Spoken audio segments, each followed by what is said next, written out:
தொடர்பாக இந்த மரபு என்றான பிறகு மரபு என்றானது. மீண்டும் மீண்டும் மீண்டும் மீண்டும் தழுவி வரப்பெறுகிற செய்தி எதுவோ அது மரபு. இதை தொல்காப்பியத்தில் 60 இடங்களுக்கு மேலாக மரபு என்கிற சொல்லை அவர் கையாண்டிருக்கிறார். அதற்கென்று ஒரு தனி இயலையை அவர் பகுத்திருக்கிறார். அவற்றையெல்லாம் ஆழமாக படிப்படியாக விளக்கி கொண்டு போவதற்கான நேரம் இல்லை. அதாவது பல இடங்களில் தழி வரல் மரபே, தழி வரல் மரிய மரபே என்று அவர் பதித்திருக்கிற நிலையெல்லாம் மறுவுதல் என்கிறது தழுவுதல் தொடர்பாக இருக்கிற கருத்தில் மீண்டும் மீண்டும் மீண்டும் தழிவரப்பெறுகிற தொன்னறி முறைமை எதுவோ, முறைமை எதுவோ, முறு என்பது வளைவு, முறை என்பது வளைவு, முறைமை என்பது திரும்ப திரும்ப திரும்ப திரும்ப சுழன்று வருவதில் பொருள். அதுதான் மரபு என்று சொல்லி விடைபெறுகிறேன். வணக்கம். சொற்கள், அவற்றின் அமைப்பு முறை, அவை பயிலும் விதம், அவற்றின் பயன்பாடு பற்றி சொல்லதிகாரத்தில் மிக விரிவாக குறிப்பிடுகின்றது. ஒரு காலத்தில் ஒரு பொருளில் வழங்கப்பட்ட சொல் பிற்றை காலத்திலும் அதே பொருளிலோ அல்லது வேறு பொருளிலோ வழங்கும் நிலை வழக்காறாக உள்ளது. அவ்வகையில் பிண்டம் என்னும் சொல் இலக்கண இலக்கியங்களில் வழங்கும் முறை, அச்சொல் பொருண்மை நிலையில் பெற்ற மாற்றம் ஆகியவை குறித்து விளக்குவது இக்கட்டுரையின் நோக்கமாகும். பிண்டம் சொல்லும் பொருளும். பிண்டம் என்பதற்கு அகராதிகளும் கலைக்களஞ்சியங்களும் பல்வேறு பொருளை சுட்டுகின்றன. எனினும் திரள், உருண்டை, கரு, சோற்று திரள், உடல், பிதிர்பலி என்னும் பொருளில் உடன்படுகின்றன. இலக்கணத்தில் பிண்டம். தொல்காப்பியர் 4 இடங்களில் பிண்டம் என்னும் சொல்லை கையாண்டுள்ளார். சொல்லதிகாரத்தில் பிண்டப்பெயரும் ஆயியல் திரியா, பிண்டியல் மருங்கின் மரிய மரபே என்று உரைப்பர். இதில் பிண்டம் என்னும் சொல் பல பொருள் தொகுதி என்னும் பொருளில் ஆளப்பட்டுள்ளது. பொருளதிகாரத்தில் 3 உறுப்பு அடக்கிய பிண்டத்தானும் 3 உறுப்பு அடக்கிய தன்மை தாயின் தோன்றுமொழி புலவர் அது பிண்டம் என்ப என்னும் நூற்பாக்களில் பிண்டம் பொருட்தொகுதி என்னும் பொருளிலேயே பயன்படுத்தப்பட்டுள்ளது. புறத்திணையியலில் வஞ்சித்திணைக்குரிய துறைகளில் ஒன்றாக பிண்டம் மேய பெருஞ்சோற்று நிலை என்பதை குறிப்பிடுவர் தொல்காப்பியர். இதில் பெருஞ்சோற்று நிலை என்னும் துறையோடு சேர்த்து பிண்டம் என்னும் சொல் அமைந்துள்ளது. இத்துறைக்கு இளம்பொருணர் திரட்சி பொருந்தின பெருஞ்சோற்று நிலை என்று உரைப்பர். நச்சினார்க்கினியர் வேந்தன் போர்தலை கொண்ட பிற்றைங்காண்டு தானே போர் குறித்த படையாளரும் தானும் உடனுண்பான் போல்வதோர் முகமன் செய்தற்கு பிண்டித்து வைத்த உண்டியை கொடுத்ததன் மேயின பெருஞ்சோற்று நிலையும் என்று பொருள் உரைப்பர். சோமசுந்தர பாரதியார், வெள்ளைவார்னர் போன்ற உரையாசிரியர்களும் திரளையாக விரும்பியாங்கு மிக்க சோற்றை தானையர்க்கு வழங்கும் தகைமையும் என்றே பொருள் உரைப்பர். மேற்சுட்டியவற்றால் பிண்டம் என்பது போருக்கு செல்லும் ஒவ்வொரு வீரர்களுக்கும் விரைந்து வழங்குவதற்குரிய வகையில் திரளாக்கப்பட்ட உண்டியை கொடுத்தல் என்பது பெறப்படும். புறப்பொருள் வெண்பாமாலையில் வஞ்சித்திணையில் இத்துறையினை பெருஞ்சோற்று நிலை என்றே எடுத்தாழ்வர் அய்யனாரிதனர். வஞ்சிவேந்தன் இம்மறவர்கள் தனது பகைப்புலத்தை அளித்து தருவர் என்று சொல்லி அம்மறவர்களுக்கு மிக்க சோற்று திரளை அவர் கொள்ளும் முறையாலே கொடுத்தது என்று இலக்கணம் கூறி அதற்கு சான்றாக இயவர் புகழ எரிமுறை சார்ப குயவரி வேங்கை அணைய வயவர் பெருமுறையார் பிண்டங்குள் ஏவினான் பேனார் இருமுறையால் எண்ணி இறை என்னும் பாடலை உரைப்பர். வீரசோழியமும் சுவாமிநாதமும் சோற்று நிலை என்ற இத்துறையை சுட்டுகின்றன. இலக்கண விளக்கம் இறையவன் வயவர்க்கு இருஞ்சோற்று அமலை பெருமுறை உதவிய பெருஞ்சோற்று நிலையும் என்று உரைக்கின்றது. மேற்சுட்டி இலக்கணங்களிலிருந்து போருக்கு செல்லும் வீரர்கள் வலிமையுடன் போர் புரிந்து வெற்றியை ஈட்ட வேண்டும் என்பதற்காக மன்னர்கள் பெருஞ்சோர் அளித்தமை புலனாகும். புறநானூற்றில் பூக்கோட் காஞ்சி என்ற துறையில் போருக்கு செல்லும் மறவர்களை காஞ்சி பூ பெற்று செல்லுமாறு வள்ளுவன் யானை மேலிருந்து தன்னுமையை ஒழித்து உரைக்கும் செய்தி சுட்டப்பட்டுள்ளது. இதில் வீரர்கள் காஞ்சி பூ சூடப் போவதை நொச்சி நியமங்கிலார் உரைக்கின்றார். எனவே பெருஞ்சோர் அளித்தல், பூச்சூடல் போன்றவை பண்டை போர் மரபுகள் என்பது புலனாகும். தொல்காப்பியம் பெருஞ்சோற்று நிலை என்பதோடு சேர்த்து பிண்டம் என்னும் சொல்லை உரைத்துள்ளது. இதனை விளக்கும் உரையாசிரியர்கள் சேரமன்னன் பெருஞ்சோர் நல்கியதை சான்றாக உரைக்கின்றனர். பல்யானை செல்களுக்குட்டுவன் தன் படைமறவர்களுக்கு பெருஞ்சோர் அளித்ததை அருந்திரல் மரபில் கடவுள் பேணியர் உயர்ந்தோன் ஏத்திய அரும்பெறர் பிண்டம் என்று தொடங்கக்கூடிய பாடலில் விளக்கும். இப்பாடலுக்கு பெருஞ்சோற்று நிலை என்பதே துறையாக குறிப்பிடப்பட்டுள்ளது. இதில் வீரர்களுக்கு பெருஞ்சோறு கொடுத்தற்கு முரசு முழங்குதல் சுட்டப்பட்டுள்ளது.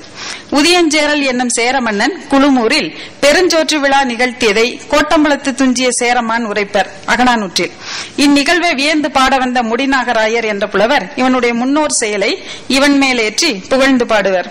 புறநானூற்றில் மாமூலனாரும் இதனை மரப்படை குதிரை மாறா மைந்தின் துறக்கம் எய்திய தொய்யா நல்லிசை முதியர் பேணிய உதியஞ்சேரல் பெருஞ்சோறு கொடுத்த ஞான்றை என்று போற்றியுரைப்பர்.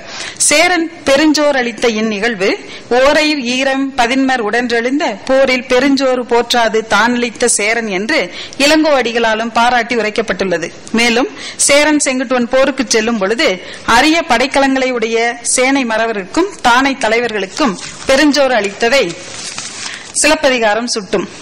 ராவணன் போருக்கு செல்லும் கும்பகர்ணனுக்கு பெருஞ்சோறு வழங்கியதை ராமாயணம் எடுத்துரைக்கின்றது. இங்கனம் போர்க்களத்தோடு தொடர்புடைய போருக்கு செல்லும் வீரர்களுக்கு வழங்கிய பெருஞ்சோற்றோடு தொடர்புடைய பிண்டம் என்னும் சொல் சங்க இலக்கியத்தில் முன்னோட்டு பின்னோட்டு பெற்று பிண்டனல், பிண்டம் அன்ன, வலுவ பிண்டம், கைவிழி பிண்டம், மாமரி பிண்டம் என பல்பொருளில் ஆளப்பட்டுள்ளது. சங்க இலக்கியத்தில் ஈமச்சடங்கள் செய்யும் முறை பற்றிய குறிப்புகள் பறக்க இடம்பெற்றுள்ளன. புலையர் இடுகாட்டில் பிணத்தை தூக்கி வந்த பாடையை நிறுத்தி பின்பு தர்ப்பை புல் மீது கல்லுடன் சில சோறாகிய உணவை வைத்து படைத்தல், உப்பின்றி வேக வைத்த சோற்றை இலிசினன் பலியாக கொடுத்தல், நாரால் அரிக்கப்பட்ட தேரலை படைத்தல் போன்ற சடங்குகளில் ஓர் இடத்தில் கூட பிண்டம் என்னும் சொல் ஆளப்பெறவில்லை. சோறு படைக்கின்ற பொழுது கூட பிண்டம் என்னும் சொல் இடம்பெறவில்லை. 12ஆம் நாள் காரியங்களில் பிண்டம். வேல் எவ்வி என்னும் மன்னன் இறந்த சில நாள் கழித்து வெள்ளரிக்கிளையார் என்னும் புலவர் எவ்வியின் மனைக்கு சென்றார். கைமை நோன்பு நோர்க்கும் அவன் மனைவியர் எவ்வி உயிர் நீத்த இடத்தை மெழுகி புல்லை பரப்பி அதன் மேல் இனிய சிறு உணவை வைத்து படைத்து வழிபடுவதை கண்டார். இதனை நோகோ யானே தேய்கமா காலை பிடியடி என்ன சிறுவழி மெழுகி தன்னமர் காதலி புன்மேல் வைத்த இன் சிறு பிண்டம் யாங்குண்டனன் கொள் என்று பாடுவர். இதில் இறப்பின் பின் நிகழும் நிகழ்வோடு தொடர்புடையதாக திரளான உணவு பிண்டம் என்னும் சொல்லால் குறிப்பிடப்பெற்றுள்ளது. இதனுடைய எச்சமே இன்று இறப்பின் பின் 12வது நாளிலும் ஓராண்டு கழிந்ததன் பின் திதி என்னும் பெயரில் அமாவாசை நாளிலும் நிகழ்த்தப்படுகிறது. ஒருவர் இறந்த 12ஆம் நாள் அவரது உறவினர்கள் வீட்டிலோ அல்லது நீர்நிலைகளுக்கோ சென்று உப்பில்லாத சோற்றில் சிறிது எள் தூவி முன்னோர்களை நினைத்து 3 உருண்டைகள் பிடித்து வைத்து வழிபடுவர். இதனை பிண்டம் பிடித்தல் என்பர். இப்பிண்டத்தை காகத்திற்கோ அல்லது பசுமாட்டிற்கோ இடுவர். இதனால் இறந்தவர் தம் நினைவாக அவர்களுக்கு படைக்கப்படும் சோறு பிண்டம் என அழைக்கப்படுவது புலனாகும். முடிவுரை. தொல்காப்பியத்தில் பிண்டம் என்னும் சொல் திரள் என்னும் பொருளில் 4 இடங்களில் ஆளப்பெற்றுள்ளது. வஞ்சித்திணைக்குரிய துறையாகிய பெருஞ்சோற்று நிலை என்பதன் முன்னோட்டாக அமைந்துள்ள பிண்டம் என்னும் சொல் மன்னர்கள் வீரர்களுக்கு வழங்கிய பெருஞ்சோற்றோடு தொடர்புடையதாக விளங்குகிறது. பெருஞ்சோறு வழங்குதல் பண்டை மன்னர்களின் போர் மரபாக விளங்கியதை தொல்காப்பியம் முதல் ராமாயணம் வரையுள்ள இலக்கியங்கள் எடுத்து எம்புகின்றன.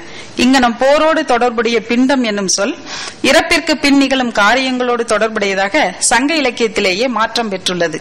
தற்காலத்தில் முன்னோட்டாகவோ பின்னோட்டாகவோ இன்றி அச்சோரே பிண்டம் என குறிக்கப்பெறுவது பொருண்மை நிலையில் பிண்டம் என்னும் சொல் பெற்ற மாற்றத்தை நன்கு புலப்படுத்தும். தமிழ் பண்பாட்டோடு தொடர்புடைய இச்சொல் சங்க காலத்தில் பொருண்மை மாற்றம் பெற்றாலும் இன்று வரை வழக்கில் வழங்கி வருவதும் மாறிய பொருண்மை மாறாமல் இருப்பதும் அதன் தனித்தன்மையை காட்டும். சொற்பொருத்தியல் பற்றி அருமையான சிந்தனைகளை எல்லாம் எடுத்துள்ளது. மொத்தம் 5 கட்டுரைகளை ஒரு சுருக்கங்களை எடுத்துரைத்தார்கள். இந்த மொத்த அரங்கில நான் கவனித்தது 2 முக்கியமான செய்திகள். இந்த சொற்பொருத்தியல் எப்படி